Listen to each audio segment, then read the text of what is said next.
I think we have to do something about a culture, a piece of the culture of medicine that has to change. And I think it starts with one physician, and that's me. And maybe I've been around long enough that I can afford to give away some of my false prestige to be able to do that. Before I actually begin the meat of my talk, let's begin with a bit of baseball. Hey, why not? You know, we're near the end. We're getting close to the World Series, right? We all love baseball, don't we? Baseball is filled with some amazing statistics, and you know, there's hundreds of them. Moneyball is about to come out, and it's all about statistics and using statistics to build a great baseball team. I'm going to focus on one stat that I hope a lot of you have heard of. It's called a batting average. So we talk about a 300, a batter who bats 300. That means that ball player batted safely, hit safely 3 times out of 10 at-bats. That means, you know, hit the ball into the outfield, it drops, it didn't get caught, and whoever tried to throw to first base didn't get there in time, and the runner was safe. 3 times out of 10. Do you know what they call a 300 hitter in Major League Baseball? Good. Really good. You know, maybe an all-star. Do you know what they call a 400 baseball hitter? That's somebody who hit, by the way, 4 times safely out of every 10. Legendary. As in Ted Williams legendary, the last Major League Baseball player to hit over 400 during a regular season. Now let's take this back into my world of medicine, where I'm a lot more comfortable, or perhaps a bit less comfortable, after what I'm going to talk to you about. Suppose you have appendicitis, and you're referred to a surgeon who's batting 400 on appendectomies. Somehow this isn't working out, is it? Now, suppose you live in a certain part of a certain remote place, and you have a loved one who has blockages in 2 coronary arteries. And your family doctor refers that loved one to a cardiologist who is batting 200 on angioplasties. But, you know what? She's doing a lot better this year. She's on the comeback trail, and she's hitting 257. Somehow this isn't working, but I'm going to ask you a question. What do you think a batting average for a cardiac surgeon or a nurse practitioner or an orthopedic surgeon, an OBGYN, a paramedic is supposed to be? 1,000. Very good. Okay. Now, the truth of the matter is, nobody knows in all of medicine what a good surgeon or physician or paramedic is supposed to bat. What we do, though, is we send each one of them, including myself, out into the world with the admonition: be perfect. Never, ever, ever make a mistake, but you worry about the details, about how that's going to happen. And that was the message that I absorbed when I was in med school. I was an obsessive-compulsive student. In high school, a classmate once said that Brian Goldman would study for a blood test. And so I did. And I studied in my little garret at the nurse's residence at Toronto General Hospital, not far from here, and I memorized everything. I memorized in my anatomy class the origins and insertions of every muscle, every branch of every artery that came off the aorta, differential diagnoses, obscure and common. I even knew the differential diagnosis and how to classify renal tubular acidosis. And all the while I was amassing more and more knowledge, and I did well. I graduated with honors, cum laude.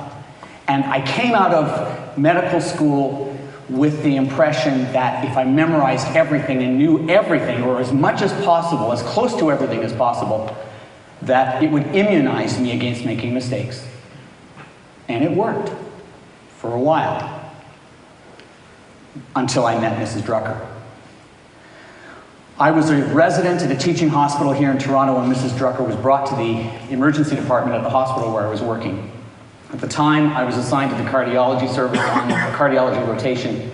And it was my job, when the emergency staff called for a cardiology consult, to see that patient in emerge and to report back to my attending.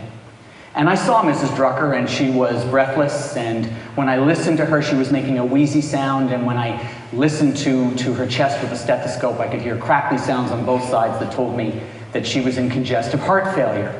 This is a condition in which the heart fails, and instead of being able to pump all the blood forward, some of the blood backs up into the lungs fill up with blood, and that's why you have shortness of breath. And that wasn't a difficult diagnosis to make. I made it. And I set to work treating her. I gave her aspirin, I gave her medications to relieve the strain on her heart, I gave her medications that we call diuretics, water pills, to get her to pee out the excess fluid. And over the course of the next hour and a half or two, she started to feel better. And I felt really good. And that's when I made my first mistake. I sent her home. Actually, I made two more mistakes. I sent her home without speaking to my attending. I didn't pick up the phone and do what I was supposed to do, which was to call my attending and run the story by him so he would have a chance to see her for himself. And he knew her. He would have been able to furnish additional information about her. Maybe I did it for a good reason, you know. Maybe I didn't want to be a high-maintenance resident. Maybe I wanted to be so successful and so able to take responsibility that I would do so and I would be able to take care of my attending's patients without even having to contact him. The second mistake that I made was worse. In sending her home, I disregarded a little voice deep down inside that was trying to tell me, Goldman, not a good idea. Don't do this. In fact, so lacking in confidence was I that I actually asked the nurse who was looking after Mrs. Drucker, do you think it's okay if she goes home? And the nurse thought about it and said, very matter-of-factly, yeah, I think she'll do okay. I can remember that like it was yesterday. And so I signed the discharge papers, and an ambulance came, paramedics came to take her home. And I went back to my work on the wards. All the rest of that day, that afternoon, I had this kind of gnawing feeling inside my stomach. But I carried on with my work, and at the end of the day, I packed up to leave the hospital and walked to the parking lot to take my car and drive home, when I did something that I don't usually do. I walked through the emergency department on my way home. And it was there that another nurse, not the nurse who was looking after Mrs. Drucker before, but another nurse said three words to me that are the three words that most emergency physicians I know dread. Others in medicine dread them as well, but there's something particular about emergency medicine because we see patients so fleetingly. The three words are, do you remember? Do you remember that patient you sent home? The other nurse asked matter-of-factly. Well, she's back, in just that tone of voice. Well, she was back all right. She was back in near death. About an hour after she had arrived home, after I'd sent her home, she collapsed. And her family called 911, and the paramedics brought her back to the emergency department, where she had a blood pressure of 50, which is in severe shock. And she was barely breathing, and she was blue. And the emerge staff pulled out all the stops. They gave her medications to raise her blood pressure. They put her on a ventilator. And, you know, I was shocked and shaken to the core. And I went through this roller coaster because after they stabilized her, she went to the intensive care unit, and I hoped against hope that she would recover. And over the next 2 or 3 days, it was clear that she was never going to wake up. She had irreversible brain damage. And the family gathered, and over the course of the next 8 or 9 days, they resigned themselves to what was happening. At about the 9-day mark, they let her go. Mrs. Drucker, a wife, a mother, and a grandmother. They say you never forget the names of those who die, and that was my first time to be acquainted with that. Over the next few weeks, I beat myself up. And I experienced for the first time the unhealthy shame that exists in our culture of medicine, where I felt alone, isolated, not feeling the healthy kind of shame that you feel, because you can't talk about it with your colleagues. You know, that healthy kind when you betray a secret that a best friend made you promise never to reveal, and you get busted, and then your best friend confronts you, and you have terrible discussions, but at the end of it all, that sick feeling guides you, and you say, you know, I'll never make that mistake again, and you make amends, and you never make that mistake again. That's the kind of shame that is a teacher. The unhealthy shame I'm talking about is the one that makes you so sick inside. It is the one that says, not that what you did was bad, but that you were bad. And it was what I was feeling. And, you know, it wasn't because of my attending. He was a doll. He talked to the family, and I'm quite sure he smoothed things over and made sure that I didn't get sued. And I kept asking myself these questions. Why didn't I ask my attending? Why did I send her home? And then at my worst moments, why did I make such a stupid mistake, and why did I go into medicine? Slowly but surely, it lifted. I began to feel a bit better. And you know, on a cloudy day, there was a crack in the clouds and the sun started to come out, and I wondered, you know, maybe I could feel better again. And I made myself a bargain, you know, that if only I redoubled my efforts to be perfect and never make another mistake again, please make the voices stop. And they did. And I went back to work. And then it happened again. 2 years later, I was an attending in the emergency department at a community hospital just north of Toronto, and I saw a 25-year-old man with a sore throat. It was busy. I was in a bit of a hurry. He kept pointing here. I looked at his throat. It was a little bit pink, and I gave him a prescription for penicillin and sent him on his way. And even as he was walking out the door, he was still sort of pointing to his throat. And 2 days later, I came to do my next emergency shift, and that's when my chief asked to speak to me quietly in her office, and she said the 3 words, "Do you remember?" Do you remember that patient you saw with the sore throat? Well, it turns out he didn't have a strep throat. He had a potentially life-threatening condition called epiglottitis. You can Google it, but it's an infection not of the throat, but of the upper airway, and it can actually cause the airway to close. And, you know, fortunately, he didn't die. He was placed on intravenous antibiotics, and he recovered after a few days. And I went through the same period of shame and recriminations, and felt cleansed and went back to work until it happened again, and again, and again. Twice in one emergency shift, I missed appendicitis. Now, that takes some doing. Especially when you work in a hospital that at the time saw about 14 people at night. Now, in both cases, you know, I didn't send them home, and I don't think there was any gap in their care. One I thought had a kidney stone. I ordered a kidney x-ray. When it turned out to be normal, my colleague who was doing a reassessment of the patient noticed some tenderness in the right lower quadrant and called the surgeons. The other one had a lot of diarrhea. I ordered some fluids to rehydrate him, and asked my colleague to reassess him, and he did. And when he noticed some tenderness in the right lower quadrant, called the surgeon. So in both cases, they had their operations, and they did okay. But each time, they were gnawing at me, eating at me. And I'd like to be able to say to you that my worst mistakes only happened in the first 5 years of practice, as many of my colleagues say, which is total BS. Some of my doozies have been in the last 5 years. Alone, ashamed, and unsupported. Here's the problem. If I can't come clean and talk about my mistakes, if I can't find the still small voice that tells me what really happened, how can I share it with my colleagues?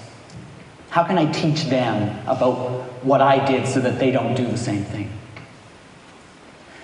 If I were to walk into a room, like right now, I have no idea what you think of me. When was the last time you heard about somebody talk about failure after failure after failure?